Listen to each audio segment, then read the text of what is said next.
Imagine un champ de bataille sous un soleil de plomb, au cœur du XVIe siècle, dans ce qui est aujourd'hui le nord du Nigeria. Le fracas du métal contre le métal déchire l'air. Au milieu de la poussière et du sang, une silhouette se détache, montée sur un étalon fougueux. Elle ne porte pas de couronne de soie, mais une armure de fer. Elle ne distribue pas d'ordre depuis un trône lointain. Elle est en première ligne, sa lance pointée vers l'horizon. Cette femme, c'est Amina de Zaria. Mais voici ce que l'histoire officielle ne te dit pas. Elle n'était pas seulement une reine, elle était un ouragan qui a redéfini les frontières de l'Afrique de l'Ouest. Une femme qui a refusé de se soumettre à la seule règle que la société exigeait d'elle, le mariage. Écoute bien, car ce que tu vas découvrir aujourd'hui va bousculer tout ce que tu penses savoir sur le pouvoir dans l'Afrique ancienne. On nous dépeint souvent les sociétés précoloniales comme étant strictement patriarcales, où les femmes restaient dans l'ombre des palais. C'est un mythe, et Amina est la preuve vivante et sanglante que ce mythe est faux. Pourquoi une femme au sommet de sa gloire, courtisée par les hommes les plus puissants du continent, choisirait-elle de rester seule? Et surtout, quel était le prix terrifiant que ses amants devaient payer pour une seule nuit à ses côtés? C'est là que ça devient vraiment fascinant et un peu sombre. Tu te demandes peut-être comment une jeune fille née dans une famille royale Haoussa a pu devenir le guerrier le plus redouté de son temps. Pour comprendre Amina, il faut imaginer la cité-État de Zazaou, une métropole bouillonnante de commerce, de cuir et d'épices. À l'époque, les Haoussa étaient les maîtres du commerce transsaharien, mais le pouvoir était fragile. Amina n'a pas grandi dans la soie, elle a grandi dans la forge et sur les terrains d'entraînement. Alors que les autres princesses apprenaient la diplomatie des salons, Amina, elle, étudiait la courbe d'une lame et la psychologie d'une charge de cavalerie. Voici ce que peu de gens savent. Amina n'est pas devenue reine par simple héritage, elle a dû gagner son droit de régner par le sang. Après la mort de son père et de son frère, la ville de Zazaou était entourée d'ennemis. La tradition voulait qu'elle se marie pour qu'un roi puisse prendre les rênes. Mais Amina a regardé les anciens de la cité et a fait un choix qui a glacé le sang de la cour. Elle a pris les armes. Elle n'a pas cherché un protecteur, elle est devenue le bouclier de son peuple.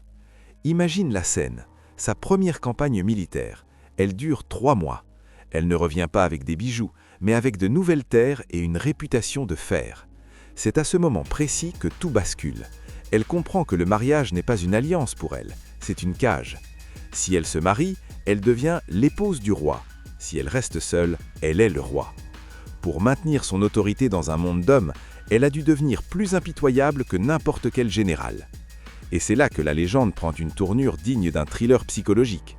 La rumeur court, et les récits oraux le confirment avec une régularité troublante, qu'Amina prenait un amant dans chaque ville qu'elle conquérait. Mais attention, il y avait une condition macabre. L'homme qui partageait sa couche pour une nuit n'avait jamais l'occasion de s'en vanter. Au l'aube, il était exécuté. Tu trouves ça cruel? Regarde ça avec une analogie moderne. Pour Amina, chaque amant était un risque de coup d'État, un homme qui pourrait prétendre au trône au nom d'un héritier ou d'une alliance. En éliminant le témoin de sa vulnérabilité, elle protégeait son pouvoir absolu. C'était sa manière, brutale certes, de dire « personne ne me possède ». Mais ne te méprends pas, son héritage n'est pas fait que de sang. Si tu voyages aujourd'hui au Nigeria, tu verras encore les Ganuwa Amina, les murs d'Amina. Elle a inventé une forme de fortification militaire révolutionnaire pour l'époque. Elle n'attendait pas que l'ennemi arrive, elle encerclait ses conquêtes de murs de terre massifs, créant des cités imprenables. C'était le génie tactique pur. Elle a transformé une petite cité-État en un empire s'étendant jusqu'à l'Atlantique. Elle a forcé les royaumes de Kano et de Katsina à lui verser tribut. Elle a ouvert des routes commerciales que nous utilisons encore aujourd'hui. Tu te demandes peut-être comment a-t-elle pu maintenir ce rythme pendant 34 ans de règne. La réponse réside dans sa foi et sa vision. Elle n'était pas juste une brute sur un cheval, elle était une architecte sociale. Elle a introduit la culture de la noix de cola à grande échelle, changeant l'économie de la région pour des siècles. Elle était une femme en avance sur son temps de 500 ans, naviguant dans les complexités de la politique religieuse et tribale avec une main de fer dans un gant de fer. Pourtant, malgré ses murs de pierre et ses armées de milliers de cavaliers, la fin d'Amina reste enveloppée de mystères. La légende raconte qu'elle est tombée au combat, fidèle à son image, lors d'une campagne à Atagara. Elle n'est jamais rentrée chez elle. Elle s'est évaporée dans l'histoire, laissant derrière elle un nom qui fait encore frissonner les conteurs. Alors pourquoi l'histoire moderne l'a-t-elle si souvent mise de côté? Peut-être parce qu'une femme qui refuse le mariage, qui commande des hommes et qui bâtit des empires par la force, est une figure trop dérangeante pour les récits simplistes. Amina n'était pas une sainte, elle était une conquérante. Elle n'était pas une victime, elle était le prédateur. La vérité choquante, c'est que nous avons été conditionnés à chercher les grandes civilisations uniquement dans les livres occidentaux, alors qu'Amina dessinait déjà les cartes du monde moderne avec leur propre épée. Elle nous rappelle que le pouvoir n'est pas donné, il est pris, et que parfois, pour changer le monde, il faut refuser de suivre le chemin que les autres ont tracé pour nous. Amina de Zaria nous pose une question fondamentale, à nous qui vivons dans un monde de confort et de convention. Jusqu'où irais-tu prêt à aller pour préserver ta liberté absolue? Serais-tu capable de sacrifier l'amour, la compagnie et même ton image pour bâtir quelque chose qui te survivra pendant des millénaires? Amina a bâti des murs pour protéger son peuple, mais elle a aussi bâti une légende pour briser les plafonds de verre de l'histoire.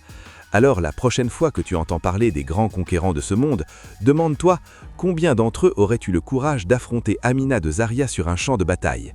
La réponse se trouve peut-être dans le silence des plaines du Nigeria, là où ces murs tiennent encore debout, défiant le temps et l'oubli. Si cette plongée dans les secrets de la puissance africaine t'a fasciné, sache que ce n'est que la partie émergée de l'iceberg. Le continent cache des cités d'or et des bibliothèques enterrées qui attendent que l'on vienne enfin raconter leur véritable histoire. Es-tu prêt à découvrir ce qui se cache derrière le prochain mur? Car la prochaine vérité pourrait être encore plus incroyable que celle de la reine guerrière.